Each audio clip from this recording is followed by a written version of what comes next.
Le débriefing F1 sur motorc.com tous les lundis. Merci d'ailleurs de suivre chaque Grand Prix en live texte grâce à nos amis et partenaires de F1-direct.com. Allez, deuxième partie Jean-Luc. Toujours sur Ferrari, beaucoup d'internautes, Super GG, FR, Signalu 77, GG, Kazam, sont très critiques vis-à-vis d'Alonso. Particulièrement, rappelant que chez McLaren, c'était trouble, que même chez Renault avec Piquet, il en avait bénéficié, avait-il eu un rôle à jouer ? On s'interroge, et puis là, de nouveau, il semble être un peu quand même au cœur de la tourmente. Alors, faut-il pointer du doigt Fernando Alonso dans cette histoire ? C'est une très bonne remarque et ça prouve une nouvelle fois, et c'est pas de la flagornerie, que nos internautes et nos téléspectateurs sont pointus. C'est vrai qu'on peut se poser la question. Alors moi, je fais le parallèle avec tous les champions, les grands champions qu'on a connus. Un grand champion, c'est un type égoïste, sûr de son talent, voire égocentrique, donc tout lui est dû. Donc voilà, donc j'ai répondu. C'est un double champion du monde, Fernando Alonso. Quelque part, quand il arrive, d'où le problème chez McLaren, la cohabitation entre deux égos de cette ampleur est impossible. On répète encore une fois, la période la plus claire dans ce sujet, c'était Prost-Senna chez McLaren. Là, on essaie de faire cohabiter deux coqs, et quels coqs dans la même écurie, ça n'est pas possible.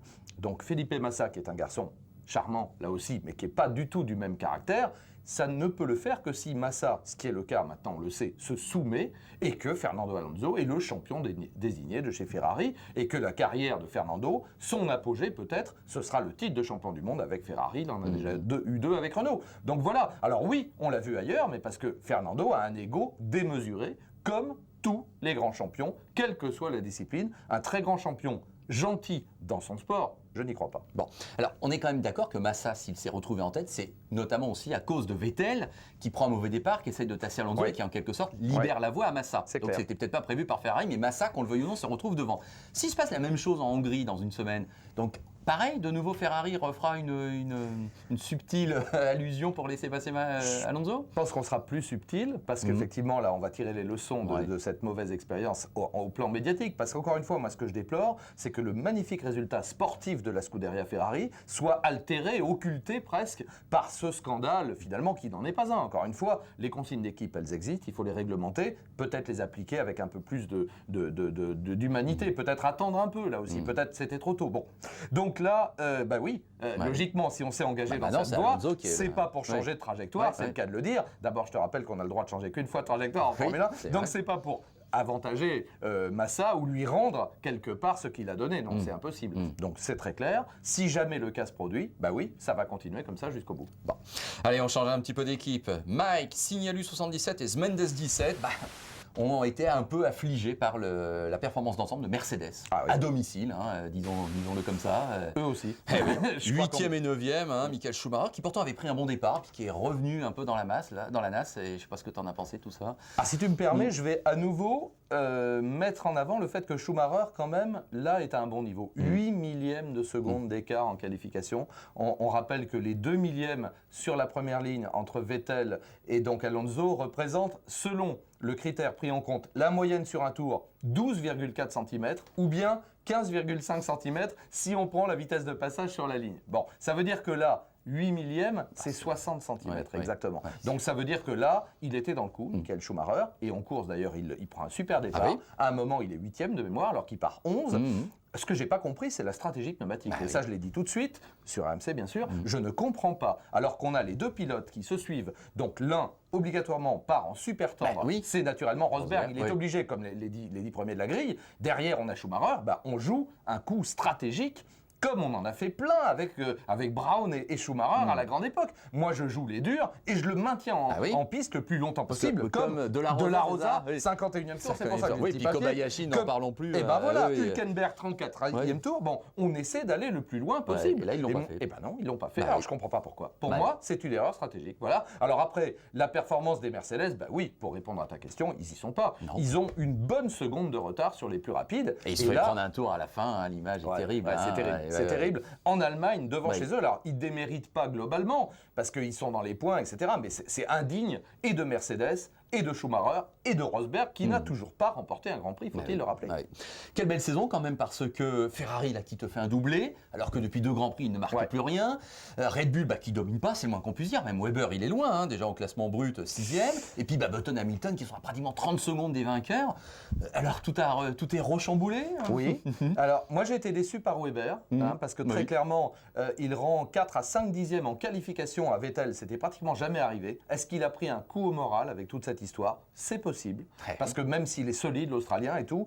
Il avait gagné pourtant. Mais il y a eu les développements, on va voir en Hongrie. Mais c'est pas normal. Hein. Honnêtement, est-ce que là aussi, clairement, on l'a fait comprendre, même si les deux hommes sont exactement à égalité de points, puisque au final, 136 points pour les deux, après comme par hasard, comme par miracle, donc on repart à égalité pour les deux hommes de chez Red Bull Renault. Donc ça y est, si on privilégie l'homme qui est en tête, eh bien là, ça y est, c'est presque. On aurait voulu le faire, on n'aurait pas pu faire mieux. Mais est-ce que Weber a compris la leçon en disant, OK, j'ai compris, c'est pour l'autre. Moi, je suis derrière et j'assure le coup. Mais là, c'est presque un peu trop, parce que quand même, on lui demande de se mettre au milieu. Surtout que maintenant, l'adversaire numéro 1, si on se réfère, c'est plus McLaren, ça devient Ferrari. Et même si la polémique, attention, les Ferrari, et là, rendons hommage à Alonso, il l'avait dit, hein, ça fait plusieurs semaines qu'il dit attention, on n'a pas été servi en course, mais la voiture elle est là, et la voiture est vraiment là. Donc oui, déçu par Weber, c'est clair, et extrêmement déçu par Mercedes, et un petit peu déçu par McLaren. Oui, tout à fait.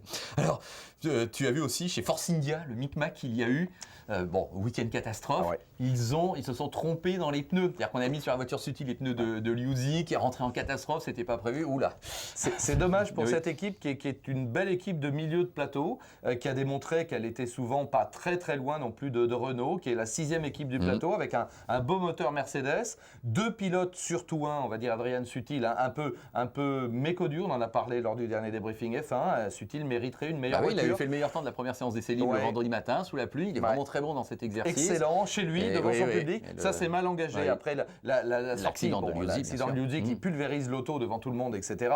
Et puis après, c'est la spirale infernale. Il y a une spirale du succès, puis il y a une spirale de l'échec. Et là, manifestement, on était dedans chez Force India. Allez, dernière question pour saluer l'arrivée sur le forum de Motors TV. Mais chaque semaine, il y a des nouveaux inscrits. J'essaye évidemment de les citer. Et là, c'est Enzov Tech qui te pose une première question. Alors, c'est vraiment histoire de conclure. Le marché des transferts pour 2011, est-ce qu'on a une chance de voir un pilote français l'année prochaine, en 2011 ? J'aimerais y croire. Alors, il y a quand même des talents qui pointent. Hein. On le dit, Jules Bianchi, là, qui fait une performance, on va dire, honorable, pas remarquable, mais honorable. Bon, il y a Jean-Éric Veil, on en a parlé. F3 anglais actuellement, qui va débuter on ne va pas tous les citer parce qu'on va en oublier. Il y a les pics, il y a des gens qui ont... Il y a Nathaniel Berton aussi au World Series. Il y a Nathaniel Berton, absolument. Voir Jean-Carl Vernet aux États-Unis qui est en train de gagner. Moi, Simon Pagenaud, je dis que quelque part, il aurait peut-être même pu prétendre. Mais Simon, moi, je pense que c'est un des pilotes les plus rapides de sa génération. Voilà quelqu'un qui n'est pas dans cette filière-là, peut-être pas dans cette ambiance-là, mais Simon, il est encore jeune, il est extrêmement rapide, il est à la fois rapide et fiable. Moi, sincèrement, tu as parfaitement raison. Donc, il y en a.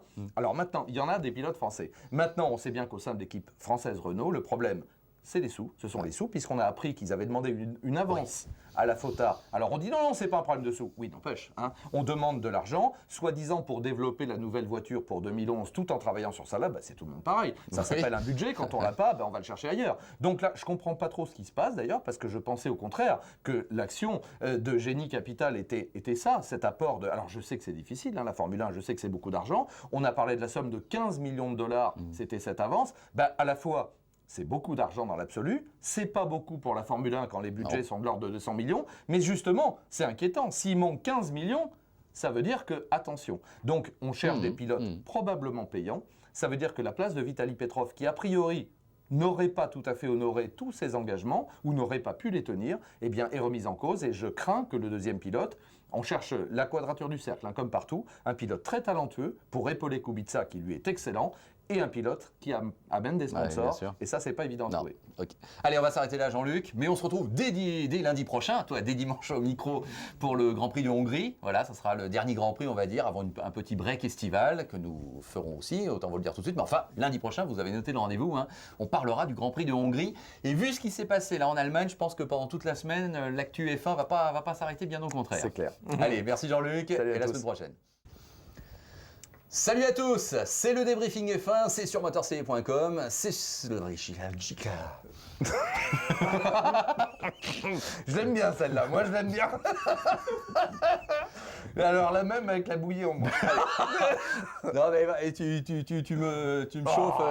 Il n'en est pas question, même si tu me le demandes gentiment, il n'en est pas question. Bon, en réalité, moi, tout mon influx est parti. Je le dis franchement, moi, quand le drapeau... Allez, on y croit. Bon, Yes, d'accord. yes. Allez. Salut à tous, merci de nous rejoindre, c'est le débriefing. J'ai